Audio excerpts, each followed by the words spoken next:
Hello everyone. Today is December the 1st, 2016.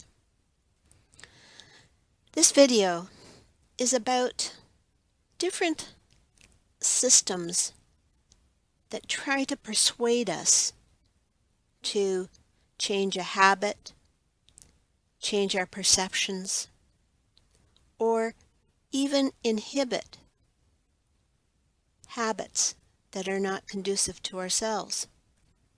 And I'm speaking of NLP, which is Neuro-Linguistic Programming. They say it's mind control, and it's possibly a good terminology if used by covert organizations to persuade a public to change their views on something. It was invented by Richard Bandler and John Grinder in the 1970s. They say it's psychoanalytical, occult, and New Age, and that it has connotations of a devilish nature. But I'm going to put that aside. When I started to really understand the little out of the much of gang stalking tactics and habits, some of the things that caught my attention were the hand signals, which of course are borrowed from many other organizations, such as the Masonic Lodge, the Army, the police, the Stasi. It goes on. But it's their high-end use of color and other things to change the perception of reality from one that is safe to one that is not safe. And once I started to get a grasp of how prevalent it is, it's even in the mannerisms of these people. They try to convey something outside of who they are. And I will say it this way. Tony Robbins, who is a guru as such of using different techniques to change a person's way of thinking, I think of it as being very helpful in that particular vein. However, when it's mishandled, it becomes something else. So, how does it work? NLP is taught in a pyramid structure with the more advanced techniques reserved for multi-thousand-dollar seminars. To oversimplify a overcomplicated subject, it would work more or less like this. First, the user, or NLPer, as NLP people often refer to themselves, and I should note there are a lot of NLP people, especially those who are primarily therapists and likely well-meaning of NLP itself. But they pay very close attention to the people they're working with. They actually watch the body language. Subtle cues like eye movement, skin flushing, pupil dilation, and nervous tics. So what can they determine by these things? They can actually tell what side of the brain a person is predominantly using. What sense, sight, smell, etc., is most predominant in their brain. How their brain stores and utilizes information. All of this can be gleaned from eye movements when they're lying or making information up even. Let me put a footnote to this. Some people will say, as a TI, targeted individual, of the program, as I call it, we are told to wear sunglasses when we are out in public, i.e. maybe in the daytime, so that they can't tell what our eyes are doing. And now I get it. I get it now. And it's actually quite valid. So after they gather this information, and here's the cincher, the NLPer begins to slowly and subtly mimic the client, taking on not only their body language, but also their speech mannerisms, and will begin speaking with language patterns designed to target the client's primary sense. So the NLP person essentially carefully fakes the social cues that cause a person to drop their guard and enter a state of openness and suggestibility.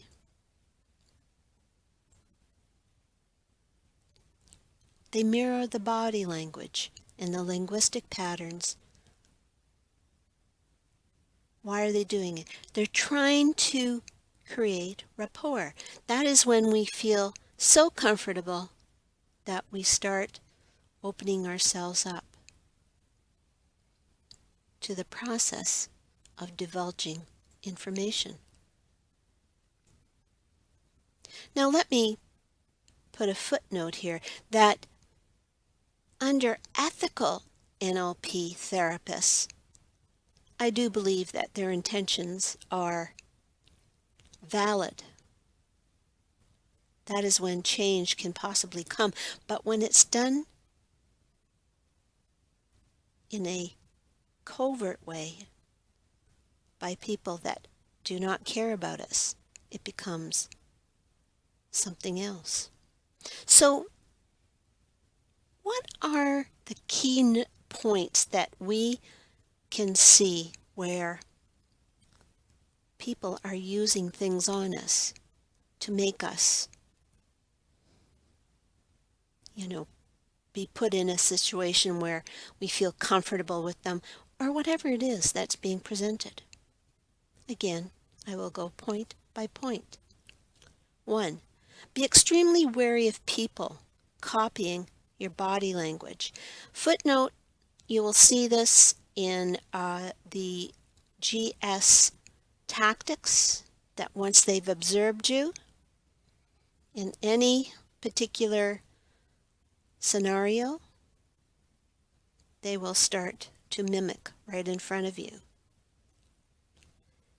If you're talking to somebody who may be into NLP and you notice that they're sitting in exactly the same way as you or mirroring the way you have your hands, test them by making a few movements and seeing if they do the same thing. Skilled NLPers will be better at masking this than newer ones, but newer ones will always immediately copy the same movement. This is a good time to call people on their baloney.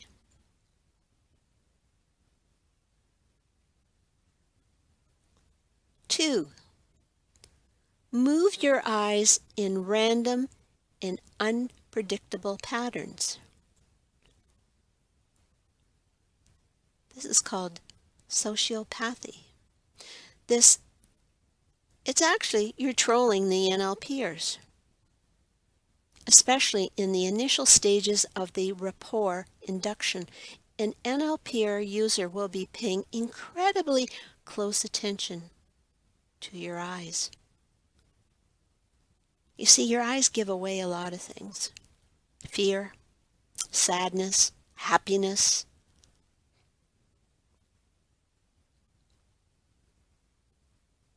Because when you start doing something completely opposite to what they expect, it will drive them utterly nuts. It will. heard it said under point 3 that many GS perpetrators touch the target. I've heard it. Well, let me say, do not let anybody touch you.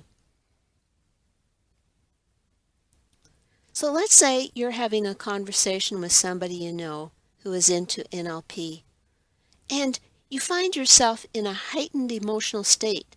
Maybe you start laughing really hard, or you get really angry, or something similar, and the person you're talking to touches you while you're in that state.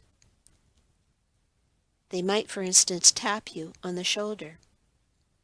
Guess what? They've just anchored you so that later, if they want to put you back into that state you were just in, they can. Might not sound logical, but they can. It's the wayward logic of NLP.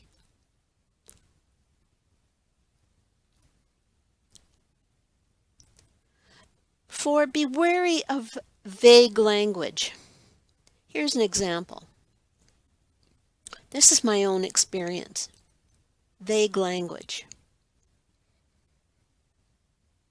I was with some family members, and I came to talk to them, and one person was sitting there quietly, and they were talking about something I had brought up that was of a serious legal nature, sometime way before. But all of a sudden, some months later, I'm called to their discussion, but this other one, uses some really ridiculous language that is so not just vague, it is so preposterous that it leaves your mind scratching.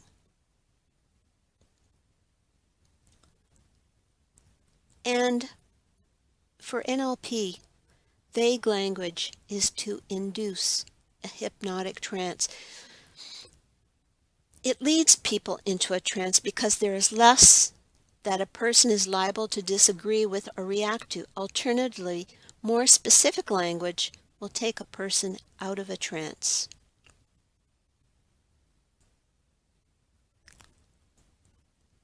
Five, be wary of permissive language. Feel free to relax. Yeah.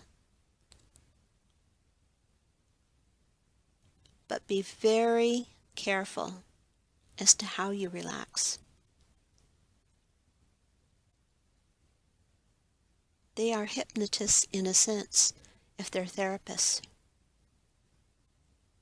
because they use specific words to induce a compliant state.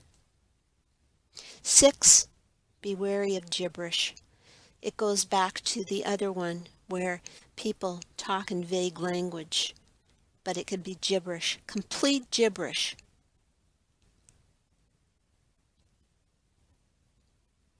And guess what? This gibberish is the bread and butter of the pacing and leading phase of NLP. The hypnotist isn't actually saying anything. They're just trying to program your internal emotional states and move you towards where they want you to go. However, you can say, can you be more specific about that? Or can you explain exactly what you mean? And guess what? It interrupts the whole process of the technique that they're trying to enforce you in. And it forces the conversation into specific language, breaking the trance-inducing use of vague language. Read between the lines. Sometimes you will hear vague language. They're not getting to the point. It's like a lot of covering up of what the true message is.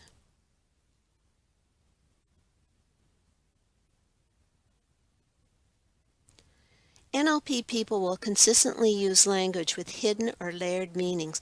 For instance, diet, nutrition, and sleep with me are the most important things. On the surface, if you heard this sentence quickly, it would seem like an obvious statement that you would probably agree with without much thought. Yes, of course, diet, nutrition, and sleep are important things. Sure, and this person's really into being healthy. That's great. But what's the layered message? Their core words are sleep with me. Just be watchful and read between the lines. 8, watch your attention. Be careful about zoning out around NLP people. It's an invitation to leap in with an unconscious cue.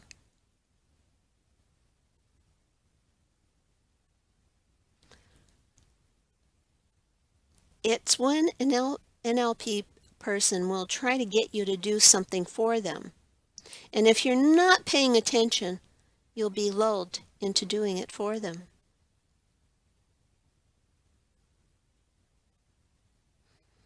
Now, if you were a person that charges money for your profession of doing something of that nature for them, but the way that it was led into, the NLPer will expect that it's a free thing. So watch. This is just one out of many. Don't agree to anything. Don't make any quick decisions about anything if they ask you. Leave the situation. Always wait 24 to 48 hours before making any decisions, especially financial ones. Don't get into the emotional decisions or the spur of the moment decisions. It goes for salespeople, whatever. And I'm going to tell you, trust your intuition. Your gut will actually feel terrible when confronted by something that just doesn't sound right. You'll have a pain. You'll have acid. You will know that something is not right. These are just certain points out of the many. But you see, we're in a time and a place where there's such a propaganda machine going on, whether it's commercials, media, it doesn't matter. We are led to believe that everything is okie doke, but it ain't. It ain't. And a lot of people are caught up in the tide of it. To all TIs, stay safe.